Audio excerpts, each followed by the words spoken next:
Assalamualaikum warahmatullahi wabarakatuh. Perkenalkan, nama saya Nabila Nur Auliaullah.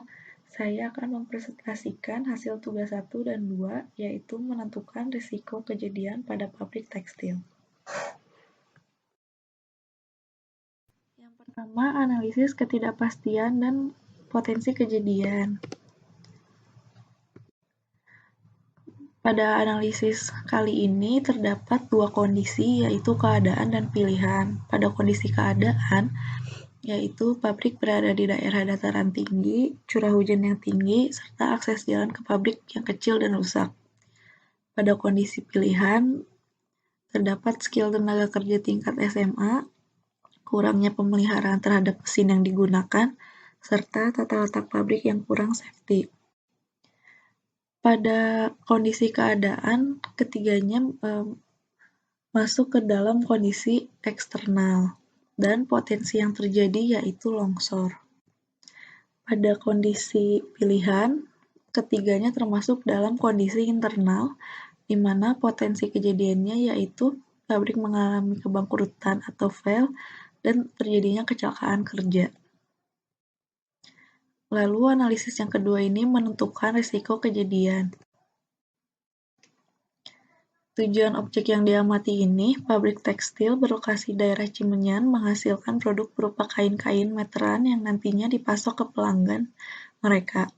Produk yang dihasilkan diharapkan memiliki kualitas yang tinggi, jumlah pesanan dan spesifikasi produk sesuai dengan permintaan konsumen, dan produk dapat sampai di tangan konsumen tepat waktu.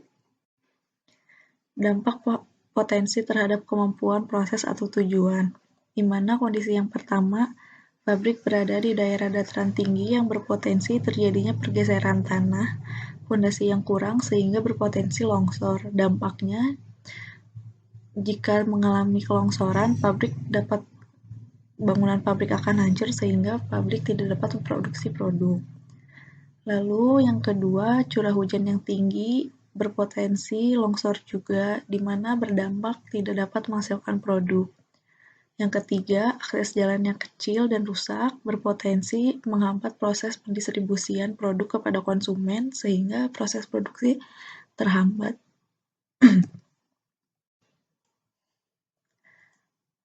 Lalu yang keempat, skill tenaga kerja tingkat SMA di mana berpotensi kurangnya ilmu yang dimiliki karyawan sehingga produk yang dihasilkan akan mengalami defek yang cukup besar yang berdampak produk tidak sesuai dengan spesifikasi yang diinginkan konsumen. Lalu adanya kurang pemeliharaan terhadap mesin yang digunakan berpotensi menghasilkan produk yang cacat atau defek. Dampaknya, produk tidak sesuai dengan spesifikasi, sesuai dengan keinginan konsumen, dan kualitas produknya rendah. Dan yang terakhir, ada tata letak pabrik yang kurang safety, yang berpotensi terjadinya kecelakaan kerja kepada karyawan, berdampak proses produksinya akan terhambat.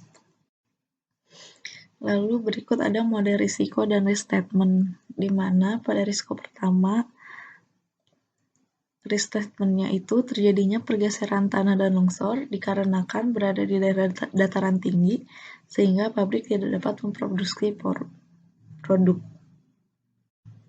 Lalu pada risiko yang kedua ini, struktur tanah melunak karena curah hujan yang tinggi, sehingga mengakibatkan pabrik tidak dapat memproduksi produk lagi.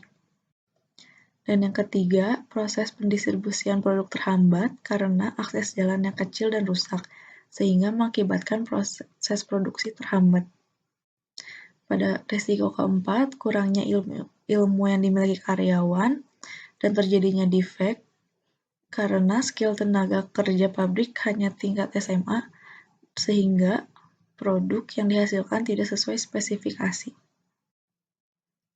Lalu yang kelima, timbulnya produk defek yang tinggi dikarenakan kurangnya pemeliharaan terhadap mesin yang digunakan, sehingga produk yang dihasilkan berkualitas rendah. Yang keenam, terjadinya kecelakaan kerja karena tata letak pabrik yang kurang safety, sehingga proses produksi akan terhambat. Sekian presentasi dari saya, kurang lebihnya mohon maaf. Wassalamualaikum warahmatullahi wabarakatuh.